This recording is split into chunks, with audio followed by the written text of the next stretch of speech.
तळोद्यातील 35 लाखाच्या मोबाईल चोरीचा थरारक उलगडा.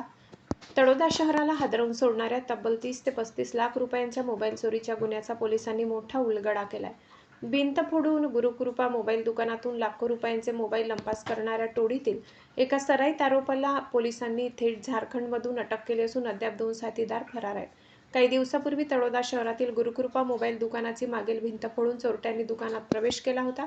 विक्रीसाठी ठेवलेले 30 ते 35 लाख रुपयांचे महागडे मोबाईल चोरट्यांनी लंपास केले, तर मोबाईलचे बॉक्स आणि चार्जर दुकानामागे टाकून पळ काढला होता. या धाडसी चोरीमुळे व्यापाऱ्यांमध्ये भीतीचे वातावरण निर्माण झाले होते.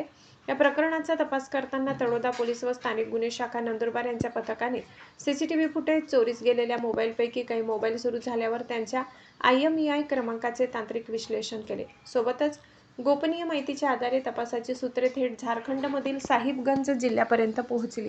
अखेर पोलिसांनी मोहम्मद साबिर मुस्तफा शेख राहणार मझरटोला राजमहल, जिल्हा साहिबगंज, झारखंड याला जेरबंद करण्यात यश मिळविले.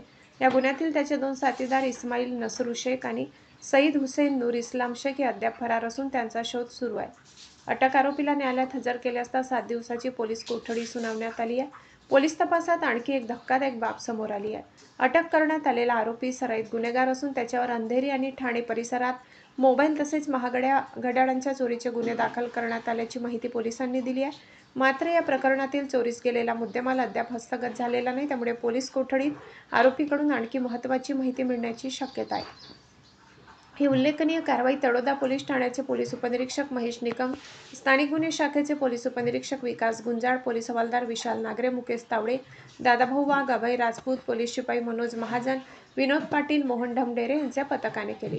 आशापुरी न्यूजसाठी मुख्य संपादक लाला चव्हाण यांचा रिपोर्ट.